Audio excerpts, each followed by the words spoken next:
children, welcome back to the grammar class. In this video we are going to continue the rules of indefinite articles. Okay, in last video we have seen the general rule of article a and an. a and எங்க use பண்ணணும்னு சொல்லிட்டு நம்ம பார்த்தோம். இந்த வீடியோவில் நம்ம என்ன பார்க்க போகிறோம்னா a எங்கே யூஸ் பண்ணுறதுன்னு பார்க்க போகிறோம். Usage of a.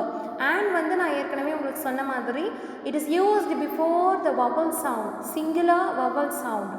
சரியா, வவல் சவுண்டை வச்சு வார்த்தைகள் தொடங்குச்சுன்னா அதுக்கு முன்னாடி அது சிங்குலராக இருந்தால் நீங்கள் ஆன் யூஸ் பண்ணணும். சப்போஸ் கான்சனண்ட்டே வந்து வவல் சவுண்டு மாதிரி இருந்துச்சுன்னா அப்போது நீங்கள் என்ன யூஸ் பண்ணணும்னா ஆன் யூஸ் பண்ணணும்னு சொல்லி பார்த்தோம். இந்த வீடியோவில் நம்ம உடைய யூசேஜஸ் பார்க்க போகிறோம். ஆர்டிக்கல் அதோடைய யூசேஜ் தான் இந்த செகண்ட் ரூலில் நம்ம பார்க்க போகிறோம். ஓகேவா?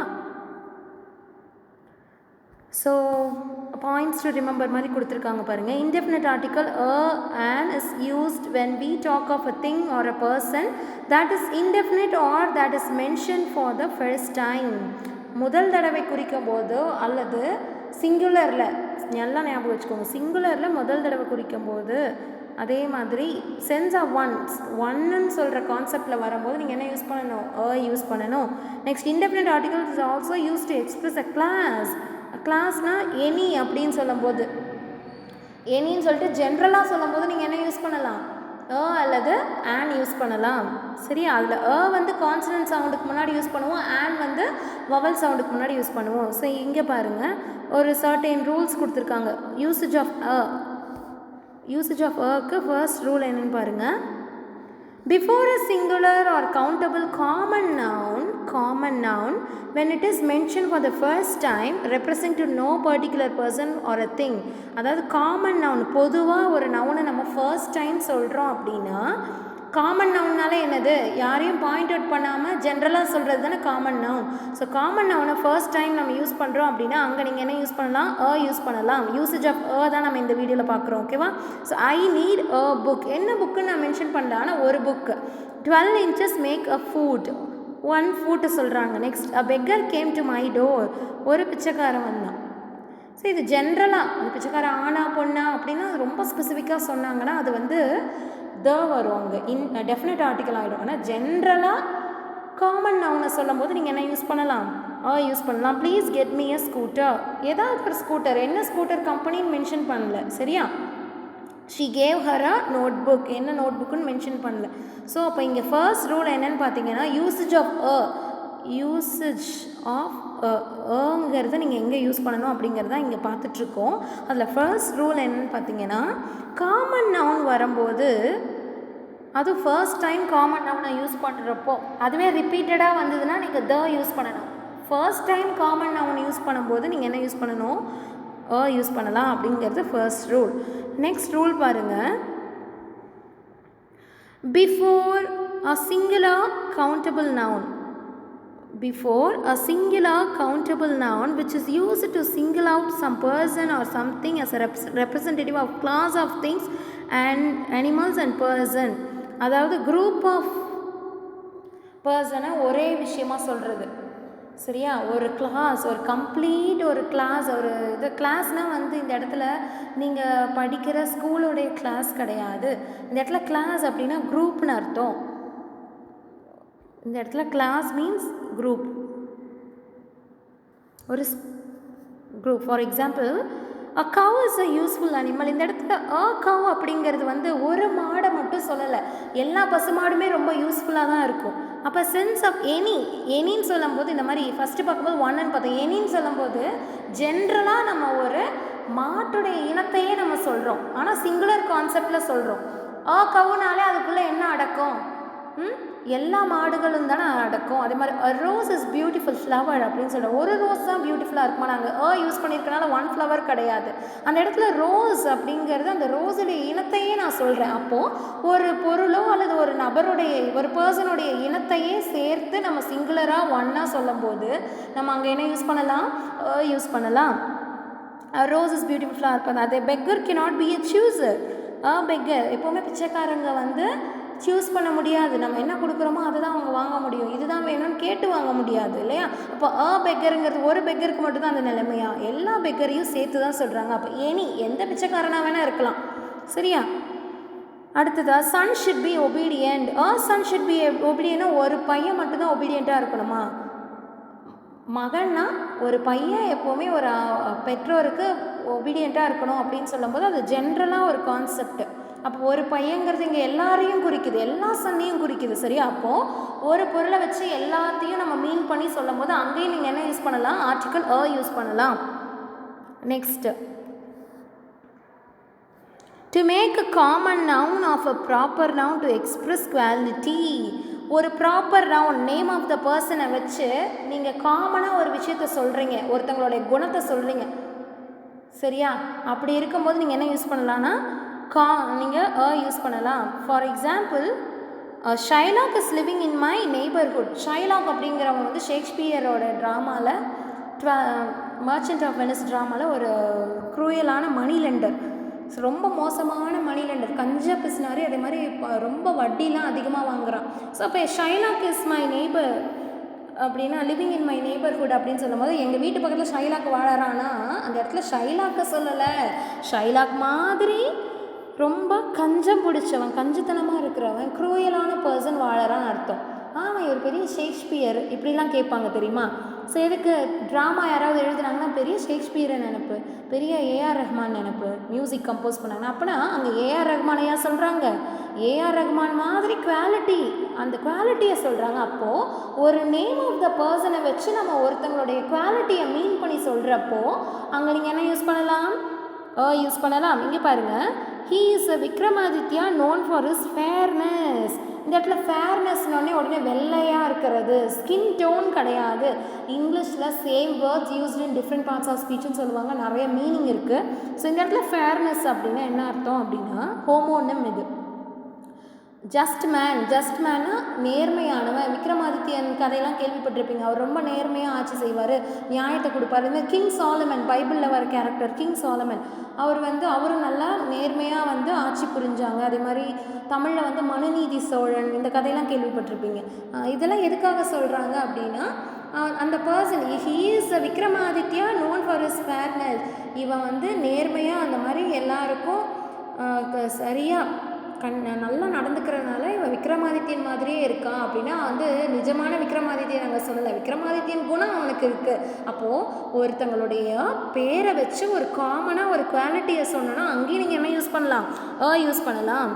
Next, in certain expression of quality with certain numbers and expression of price, rate, speed, ratio. So இந்த மாதிரி இந்த வார்த்தைகள் வரும்போது இல்லை இந்த வார்த்தைகள் குறிப்பிடுற word price, rate, speed, ratio, இந்த வார்த்தைகள் எல்லாம் குறிப்பிடுற மாதிரி ஏதாவது வேர்ட்ஸ் வந்தால் அங்கேயும் நீங்கள் என்ன யூஸ் பண்ணலாம்? யூஸ் பண்ணலாம். ருப்பீஸ் 10 a kilo, இதை எப்படி கூட சொல்லலாம், a kilo is 10 rupees. So இந்த வார்த்தைகள் என்ன சொல்கிறாங்க இங்கே பாருங்கள். அப்போது இந்த அமௌண்ட்டை சொல்லும்போது குவாலிட்டி எவ்வளோ அளவு இருக்குது அப்படின்னு சொல்லும்போது சில நம்பர்ஸை சொல்லும் போது நீங்கள் என்ன யூஸ் பண்ணலாம்? டைரெக்டாக இந்த வார்த்தைகள் வரணும்னு நினைக்காதீங்க, அந்த வார்த்தைகளை குறிப்பிடுற இன்னொரு சில வார்த்தைகள். இங்கே கிலோங்கிறது மெஷர்மெண்ட் தானே, ஸோ குவாலிட்டி தானே, ஸோ அதனால் கிலோ. நெக்ஸ்ட், டசன் மேங்கோஸ், இங்கே டசனும் நம்பர் தானே, அதனால் வந்திருக்கு. நெக்ஸ்ட்டு, ஹாஃப் அ டசன், அதே மாதிரி ஹாஃபும் வந்து நம்பர், டசன் வந்து நம்பரை குறிக்குது, அதனால் அதுவும் அங்கே முன்னாடியும் வந்திருக்கு. அதாவது நம்பர், ஸ்பீடு, இதே மாதிரி she ran the bike ran a 40 kilometer. இந்த பைக் வந்து 40 கிலோமீட்டருக்கு ஓடும். சரியா? 40 கிலோமீட்டர் ஸ்பீடுக்கு ஓடும் அப்படின்னு சொல்லுவாங்க. Next, when a or an represents a weekend form of preposition in. For example, he earns 50,000 rupees a year. Okay, weekend form of the in எங்கே நம்ம யூஸ் பண்ணுவோம்? இயர்ஸ், சீசனுக்கெலாம் யூஸ் பண்ணுவோம் இல்லையா? ஸோ ஒரு வருடத்தின் கடைசியோ அல்லது ஒரு நாளுடைய கடைசி பகுதி வீக்கெண்ட். ஓகே, கடைசியாக சொல்லும் போது நீங்கள் என்ன யூஸ் பண்ணலாம்? யூஸ் பண்ணலாம். he earns 50,000 rupees a year. ஒரு வருஷத்துக்கு அவன் 50,000 rupees சம்பாதிப்பான். we should brush our teeth 2 times a day. So ஒரு நாளைக்கு 2 தடவை நம்ம யூஸ் பண்ணலாம். அப்போது இயர், டே மென்ஷன் பண்ணி சொல்லும்போது நீங்கள் என்ன யூஸ் பண்ணலாம்? ஒரு வருடம், ஒரு நாள் சொல்லும்போது நீங்கள் யூஸ் பண்ணலாம். In exclamation with what and how before singular countable noun. So வேறு எங்கெல்லாம் யூஸ் பண்ணலாம்? வாட் ஆர் ஹவு யூஸ் பண்ணும்போது எக்ஸ்க்ளமேட்ரி சென்டென்ஸில், கொஸ்டின் கிடையாது, எக்ஸ்க்ளமேட்ரி சென்டென்ஸ். இது வந்து உங்களுக்கு டைரக்ட் இன்டைரக்ட் ஸ்பீச்சில் வரும். எக்ஸ்க்ளமேட்ரி சென்டென்ஸில் ஹவு வந்து வாட் அண்ட் அல்லது வாட் வந்துச்சுன்னா அதை ரிமூவ் பண்ணிவிட்டு ஹவு யூஸ் பண்ணணும்னு சொல்லுவாங்க. டைரக்ட் டு இன்டைரக்ட் ஸ்பீச்சில் ரூல் வரும் இது. ஸோ இப்போ வாட் ஆர் ஹவு வரும்போது நீங்கள் என்ன யூஸ் பண்ணலாம்? யூஸ் பண்ணலாம், அல்லது அந்த அண்ட் ஆன் கூட யூஸ் பண்ணலாம். ஆன் எங்கே யூஸ் பண்ணுவோம்னா வவல் சவுண்டு முன்னாடி வந்து ஆன் யூஸ் பண்ணுவோம், கான்சனன்ட் சவுண்டு வந்து யூஸ் பண்ணுவோம். ஸோ இங்கே பாருங்கள், வாட் அ ஹாட் பாய். இந்த இடத்துல ஹாட் அப்படிங்கிறது வந்து சவுண்ட் என்னென்னு பாருங்கள், ஹெச் சவுண்ட். ஆனால் வந்து எப்போவே வாட் ஆர் ஹவு வந்து எக்ஸ்க்ளமேட்ரியாக வந்துருந்ததுன்னா அதுக்கப்புறம் வரும்னு சொல்கிறாங்க. It's what a pretty girl. So இங்கே இது நம்ம ப்ரெட்டிங்கிறது அப்ஜெக்டிவ்க்கு முன்னாடி வந்திருக்கு. வாட் அ நாட்டி சைல்டு. ஸோ அப்ஜெக்டிவ் ஒன்று நவுனுக்கு முன்னாடி, டிட்டர்மினர்ஸ்னாலே நவுனுக்கு முன்னாடி வரும், அப்படி இல்லைன்னா அப்ஜெக்டிவ்க்கு முன்னாடி வரும். நம்ம லாஸ்ட் வீடியோலேயே வந்து பொசசிவ் டிட்டர்மினர் நடத்தும் போதே சொல்லியிருப்பேன். டிட்டர்மினர் என்ன பண்ணோம் அப்படின்னா ஒன்று நவுனுக்கு முன்னாடி வரும். நவுன் இல்லை அந்த சென்டென்ஸில் அப்ஜெக்டிவ் இருக்குன்னா அப்ஜெக்டிவ்க்கு முன்னாடி தான் என்ன வரும்? ஆர்டிகல்ஸ் வரும். ஹவ் ஃபைன் அ டே. இந்த நாள் எவ்வளோ அழகாக இருந்துச்சு. Next, what a pool he is. So இந்த இடத்துல ஃபூல் இதெல்லாமே அப்ஜெக்டிவ். சரியா? அப்போது ஒரு சென்டென்ஸில் நவுன் இருக்குது, நவுனுக்கு முன்னாடி ஏதாவது அப்ஜெக்டிவ் இருந்ததுன்னா அந்த அப்ஜெக்டிவ்க்கு முன்னாடி தான் நீங்கள் என்ன யூஸ் பண்ணணும்? டிட்டர்மினர்ஸ் யூஸ் பண்ணணும். நீங்கள் நவுனுக்கு முன்னாடி தான் யூஸ் பண்ணணும்னு சொல்லிவிட்டு இந்த இடத்துல அப்ஜெக்டிவ் யூஸ் பண்ணிங்க, சாரி டிட்டர்மினர் யூஸ் பண்ணிங்கன்னா அது தப்பு. சரியா? நவுன் மட்டும் இருந்தால் நவுனுக்கு முன்னாடி யூஸ் பண்ணுங்கள். நவுனுக்கு முன்னாடி அப்ஜெக்டிவ் இருந்ததுன்னா அப்ஜெக்டிவ்க்கு முன்னாடி தான் அதை யூஸ் பண்ணணும். ஓகேவா? Next, so rather, very much, quite, so, to, such as. இந்த வார்த்தைகள் எல்லாம் வரும்போது நம்ம என்ன யூஸ் பண்ணலாம் அப்படின்னு பார்த்தீங்கன்னா யூஸ் பண்ணலாம். rather, very much, quite use பண்ணும்போது நீங்கள் யூஸ் பண்ணலாம். ஸோ எக்ஸாம்பிள் பாருங்கள், it is rather a nuisance. இது பெரிய நியூசன்ஸாக இருக்கே. நெக்ஸ்ட்டு, எங்கே யூஸ் பண்ணணும்? நவுனுக்கு முன்னாடி தான் யூஸ் பண்ணணும். நியூசன்ஸுங்கிறது கான்செப்ட், நவுன் தான். It is rather a good step. குட்டுங்கிறது அப்ஜெக்டிவ்க்கு முன்னாடி யூஸ் பண்ணியிருக்காங்க. It is a very good person. He is a very good person. வெரிங்கிறது அப்ஜெக்டிவ் தான். He is a much hated character. மச்ங்கிறது it is also adjective. Degrees of கம்பேரிசனில் வரும். Much, more கேள்விப்பட்டிருக்கலாம். Next, he is such a nice. Nice is also adjective. So adjective இருந்தால் அப்ஜெக்டிவ்க்கு முன்னாடி use பண்ணணும். Nice man, that everybody likes him. So இந்த வார்த்தைகள்லாம் பாருங்கள், rather, very much and quite, so, to, such as. இந்த வார்த்தைகள் எல்லாம் வரும்போது நீங்கள் என்ன யூஸ் பண்ணலாம்? ஒரு சென்டென்ஸில் ஆர்டிக்கலில் பார்க்கும்போது நீங்கள் யூஸ் பண்ணலாம். Next, it is quite an interesting story. இங்கே மட்டும் ஏன் மிஸ் ஆன் யூஸ் பண்ணியிருக்காங்கன்னு கேட்கலாம். ஏன்னா இன்ட்ரெஸ்டிங் சவுண்ட் வந்திருக்கு. நீங்கள் எல்லாம் வந்து சவுண்டை ஞாபகம் வச்சுக்கோங்க. எந்த இடத்துலையா இருந்தாலும் சரி, வவல் சவுண்டில் வந்துச்சுன்னா, சிங்குலரில் வவல் சவுண்டில் வந்துச்சுன்னா ஆன் யூஸ் பண்ணணும். சிங்குலரில் கான்சனன்ட் சவுண்ட் வந்துச்சுன்னா யூஸ் பண்ணணும். ஸோ இந்த எக்ஸாம்பிள்ஸ்லாம் பாருங்கள். She is an intelligent student as her brother is. So she is as intelligent a student as her brother. So student இந்த இடத்துல வந்து சிங்குலராக வந்திருக்கு, அதனால் இந்த இடத்துல ஸ்டூடெண்ட் சொல்கிறாங்க. She is too weak a student to pass. So இந்த இடத்துல இந்த ஸ்டூடெண்ட்டுங்கிற நேம் எங்கே வருது? ஏன்னா அதுதானே நவுனு, இதுதானே நவுன். ஷீங்கிறதெல்லாம் ப்ரனவுன் தானே. ஸோ நவுனுக்கு முன்னாடி தான் அந்த ஆர்டிக்கல் யூஸ் பண்ணியிருக்காங்க.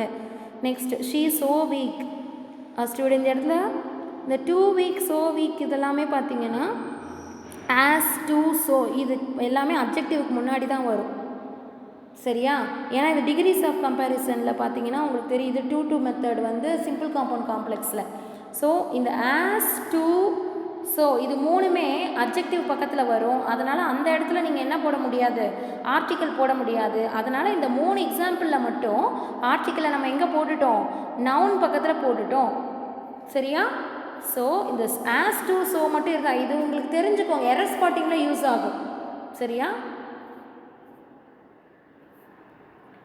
Next, before a person not known to the speaker.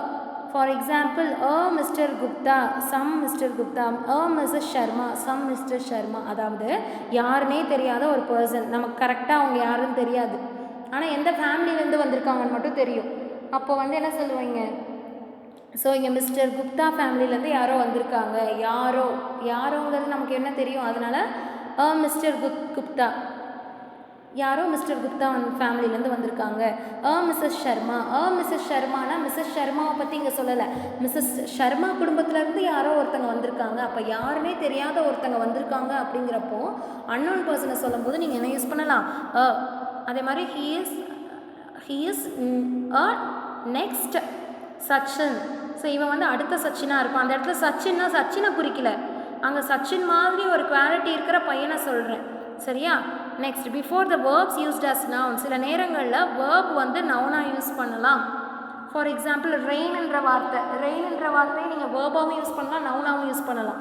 அதே மாதிரி தான் இங்கே சில நேரங்களில் வேர்ப் நவுனாக செயல்படும் போது அந்த நவுனுக்கு முன்னாடி நீங்கள் என்ன யூஸ் பண்ணலாம், யூஸ் பண்ணலாம். ஃபார் அ ஸ்விம், எங்கே போகிறேன், ஸ்விம் பண்ண போகிறேன். ஓகேவா? Next, for a talk, for a walk, for a visit, for a drive. இது எல்லாமே வேர்ப் தான், ஆனால் அதை கான்செப்டாக சொல்லும் போது அது என்னது, நவுன். ஃபார் அ டேஸ்ட், என்ன பண்ண போகிறீங்க, டேஸ்ட் பண்ண போகிறேன். அப்போ டேஸ்ட் பண்ண போகிறது வேர்ப் தான், ஆனால் டேஸ்ட்டுங்கிற கான்செப்ட் என்னது, நவுன். ஓகேவா? இந்த மாதிரி வேர்ப் மாதிரி இருக்கிற வார்த்தைகள் நவுனாக செயல்பட்டுதுன்னா ஒரு சென்டென்ஸில், each part of speech acts differently in different situation. ஒவ்வொரு பார்ட் ஆஃப் ஸ்பீச்சும் ஒவ்வொரு இடத்தை பொறுத்து மாறும். Same used in different parts of words used in different parts of ஸ்பீச்னு ஒரு கிராமர் இருக்குது. அதை நான் உங்களுக்கு நெக்ஸ்ட் கிளாஸில் டீச் பண்ணுறேன். ஓகேவா? Have a mind, have a pain. Next, before certain phrases. சில வார்த்தைகளுக்கு முன்னாடிலாம் நம்ம கண்டிப்பாக என்ன யூஸ் பண்ணணும், யூஸ் பண்ணணும் அப்படின்னு சொல்கிறாங்க. In a hurry, pity, taking a liking, feel a shame, take a fancy, make a noise, tell a lie. இதெல்லாம் இந்த மாதிரி சில ஃப்ரேசஸ்க்கு முன்னாடியே நம்ம யூஸ் பண்ணணும். Next, before the words denoting நம்பர்ஸை குறிக்கிறது. மில்லியன், 1 மில்லியன் சொல்லும்போது 1 மில்லியன், 1 டசன், 100, இந்த மாதிரி 1 வர இடத்துலலாம் நீங்கள் என்ன யூஸ் பண்ணலாம், யூஸ் பண்ணலாம். crore, billion, trillion. Okay. Next, before the adjectives little and few to give some sense of சம்ன்ற வார்த்தைகளை சொல்லும்போது, சரியா, சில அப்படிங்கிற வார்த்தைகளை சொல்லும் போது நீங்கள் என்ன யூஸ் பண்ணலாம், லிட்டில் ஆர் ஃபியூ யூஸ் பண்ணலாம். அந்த லிட்டில் ஆர் ஃபியூக்கு முன்னாடி யூஸ் பண்ணும்போது நமக்கு கான்செப்ட் சம்ன்ற மீனிங் வரும். லிட்டில்னா சம், குவாலிட்டியில்.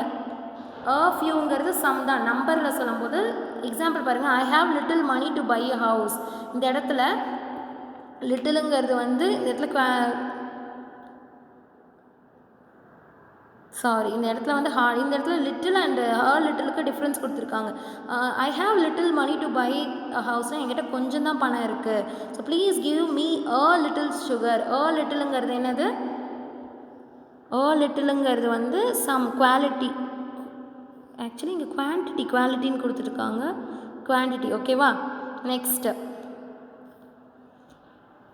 இந்த ஃபியூ, லிட்டில். அடுத்தது பாருங்கள், தேர் ஆர் ஃபியூ ஸ்டூடெண்ட்ஸ் இந்த யூனிவர்சிட்டி. ஃபியூனாலும் சம் தான், ஆனால் வெறும் ஃபியூனாலும் ஹார்ட்லி எனிஒன், யாராவது. சரியா?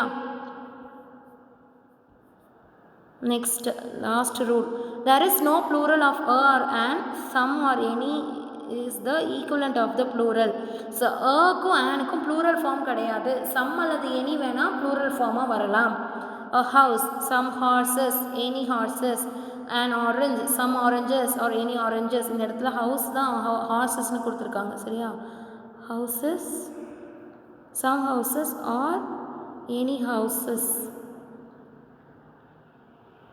ஓகேவா? அடுத்தது நெக்ஸ்ட் வீடியோவில் பார்க்கலாம். தேங்க்யூ, கீப் ஆன் வாட்சிங். நான் உங்களுக்கு ஃபியூ இதை ஒரு வீடியோவில் தனியாகவே எக்ஸ்பிளைன் பண்ணுறேன்.